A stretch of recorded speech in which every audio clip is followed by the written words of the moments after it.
Bentornati in diretta, si è un po' scaldato il nostro ambiente. Vogliamo far sentire anche ai nostri telespettatori che cosa vi state dicendo? Si parlava... Sì, non possiamo fare di tutta l'erba un fascio. Sì. Allora,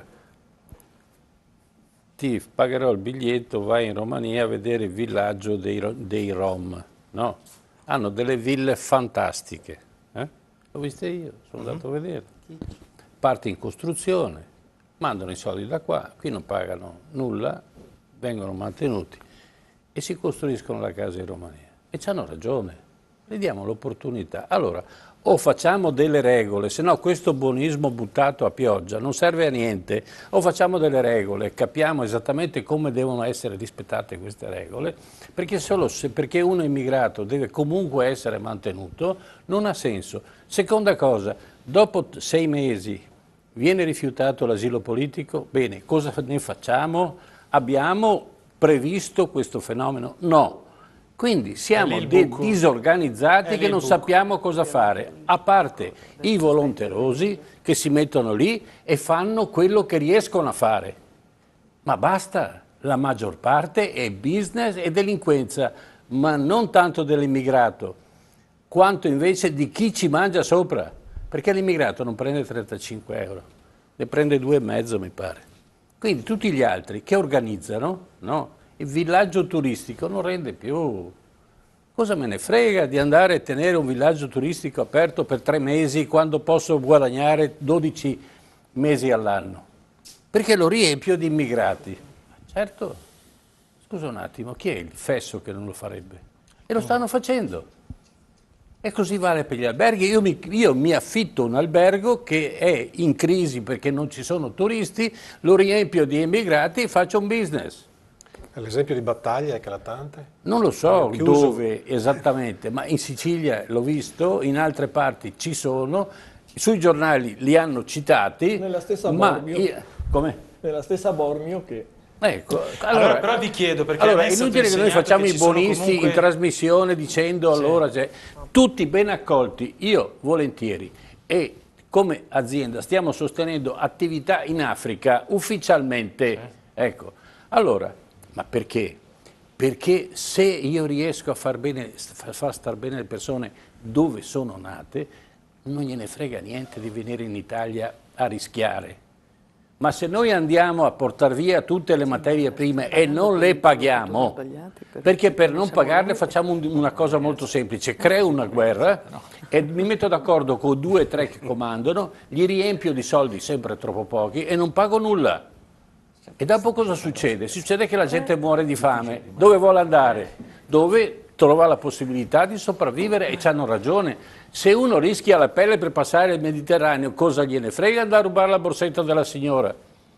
Ha rischiato tutto, ha rischiato la pelle. Questa è la condizione che noi stiamo mettendo il mondo. Questo non è un fenomeno sovrannaturale. Perché sembrerebbe che improvvisamente sta immigrazione, nasce, e noi epocale, eccetera. L'abbiamo creata noi, giorno per giorno, anno per anno, abbiamo sfruttato tutti i paesi cosiddetti sottosviluppati. I paesi africani e i paesi arabi. Perché siamo andati a rubare il petrolio, a creare le guerre per rubare meglio il petrolio. Dopo ci offendiamo che lì si dice il petrolio me lo vendo io, è suo. Scusate, non sto difendendo l'ISIS, esatto, sto difendendo che se venissero qua a portarsi via il Colosseo mattone per mattone, qualcuno si incazzerebbe e si girerebbe in maniera storta. Allora, se non riusciamo a capire queste cose, ma questa è informazione, se no ci piangiamo addosso e facciamo i giullari. C'era una signora prima, mi ha fatto un cenno, che voleva intervenire e si parlava anche non sanno però questi ragazzi dove vanno a finire, salgono in barca e tutto. Il microfono, prego, si presenti, grazie. Buonasera, io sono Anna Linda. Io nel 65 con la mia famiglia ci siamo trasferiti in Lussemburgo, quindi ho vissuto da immigrante. Io con i ragazzi in questo momento li sto seguendo, sto passando del tempo con loro. E ho iniziato ad ascoltare le loro storie, perché spesso si sente dire arrivano potrebbero stare dove erano. In realtà, perlomeno per quanto riguarda i ragazzi che sono arrivati dal Gambia, io ho appurato, mi hanno raccontato le loro storie, in realtà loro, e che io mi ero dimenticata di dire, le sto scrivendo un libro dal titolo Più nero non si può. In questo libro ci sarà il nero della loro storia, ci saranno pennellate di nero della vita in generale, ma questo per dire che loro, prendiamo per esempio Adam. Adam è partito per attraversare, è partito dal Gambia per andare in Nigeria cercando lavoro, è passato attraverso il Mali, alla fine si è trovato in Libano, è stato costretto a salire su un'imbarcazione perché aveva oltrepassato una linea di confine oltre la quale lui non aveva più nessuna possibilità di ritornare in Gambia, si è trovato su un barcone, si è salvato per caso. Quindi il lavoro che sto facendo adesso lo faccio perché spero che chi leggerà questo libro, che non ha assolutamente niente di politico, è semplicemente un libro fatto di sofferenza, è fatto, dunque c'è sofferenza ma c'è anche speranza, perché loro quello che cercano è veramente una vita migliore, loro non cercano altro. Sentiamo Adam, giusto? Adam, prego, se hai voglia mi raggiungi qui alla sedia un secondo, non scotta questa sedia, dagli pure il microfono, vieni un secondo, dai, facciamo un piccolo applauso di incoraggiamento. Vieni Adam.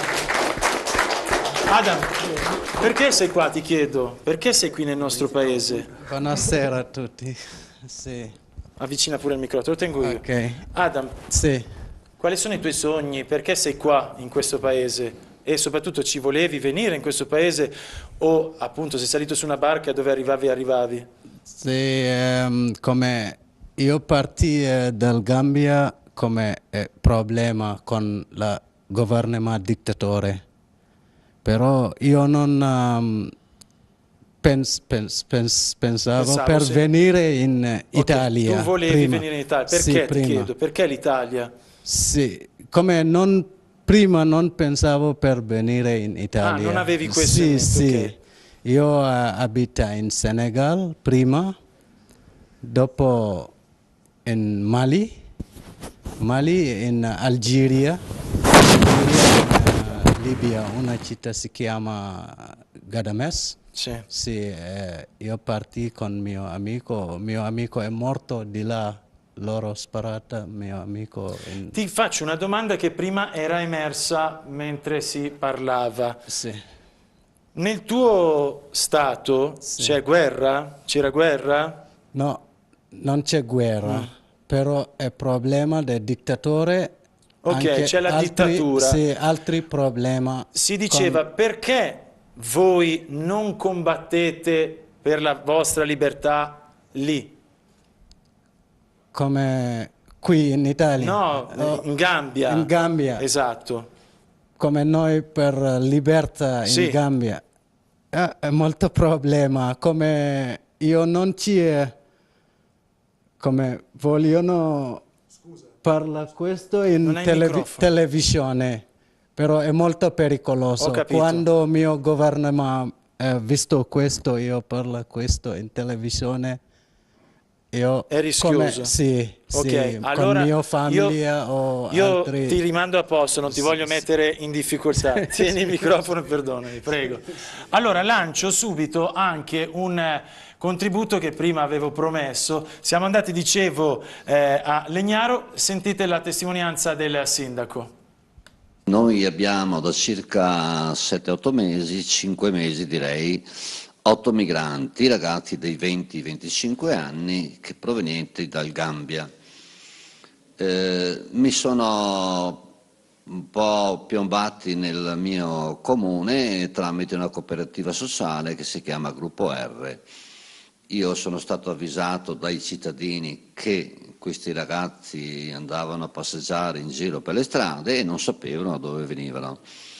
Abbiamo chiamato i responsabili della cooperativa, ci hanno spiegato da dove vengono, come vengono e quant'altro. Questi ragazzi sono stati assegnati alla cooperativa che ha sede a Mestre dal prefetto di Mestre.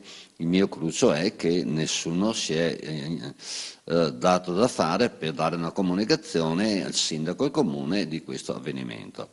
Comunque siamo andati a trovarli nella cooperativa dove sono, ragazzi tranquilli, vestiti bene, si fanno da mangiare loro secondo la loro cultura e quindi nessun problema, i cittadini li hanno accettati bene perché sono ragazzi educati, quindi io sto facendo un'esperienza positiva. Io sono d'accordo con i responsabili ogni tanto di andare a trovare, quindi se mi dicono che ci saranno degli altri, sinceramente non ho nessun altro spazio pubblico per sistemarli, però questi 8 ragazzi sono qua e credo stiano bene. Mando la pubblicità e torniamo a breve, restate sempre in nostra compagnia.